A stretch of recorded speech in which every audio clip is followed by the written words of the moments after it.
Med sin workshop i bioteknologi gjestet også det kunstneriske forskningslaboratoriet Symbiotika Stavanger. The workshop that we are running is a workshop where we get artists to engage hands-on with life in a scientific setting. So they're coming to the laboratory and they learn how to engage and manipulate life from the level of the microbe, the bacteria, to the level of tissue culture and parts of animals, if you like. Sammen med laboratorieforsker Katharina Adcroft ga Katz et utvalg kunstnere fra hele verden en introduksjon i emner, konsepter og teknikker relatert til samtidskunstnerisk praksis rundt manipulasjon av levende materiale. I think that artists have a right and to a certain extent a duty to get involved in new forms of manipulation of matter.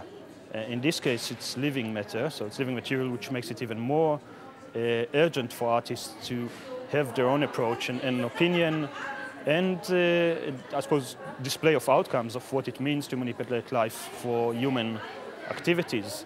And human activities is not just utilitarian. We need to try and make sense and understand what it means to us as a society, as a culture, engaging with life manipulation to a very extreme level.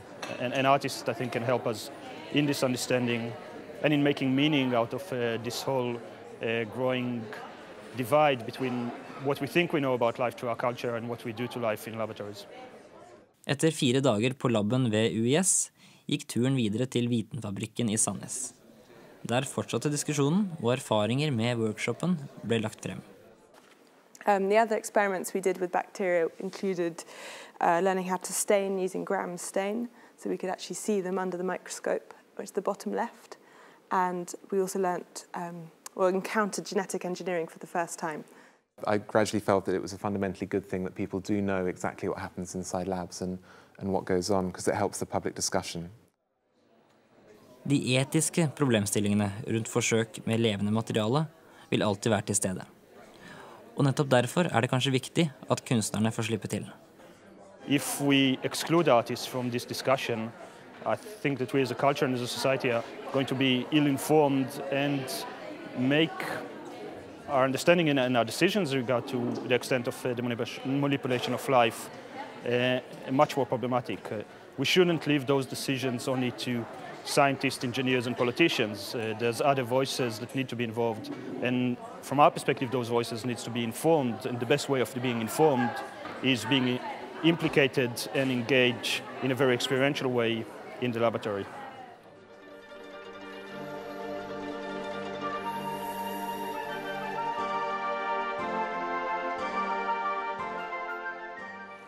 Den heter the electromagnetic fountain, and it's a prototype number 1 of the electromagnetic fountain, and it's a site-sensitive work, and it responds to electromagnetic fields and waves that it detects in its very near vicinity.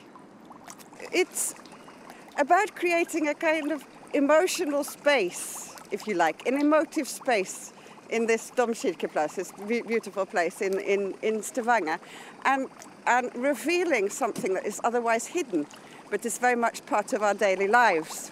There's also some discussion about the health risks of using mobile telephones and wireless technology, and there aren't really any clear answers. I don't really want to make people paranoid about it.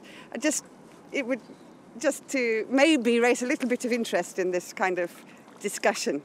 But first and foremost, it's a playful aesthetic experience and a hope to create an emotive space that would otherwise not be here for a short period of time in Stavanger.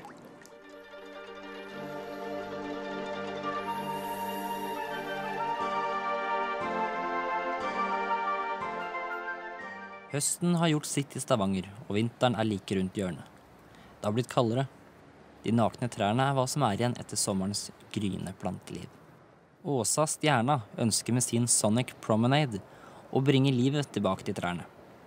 Hun har installert høyttalere langs Breiavannet, slik at de som der kan oppleve at trærne lever på ny. Hver på sin måte.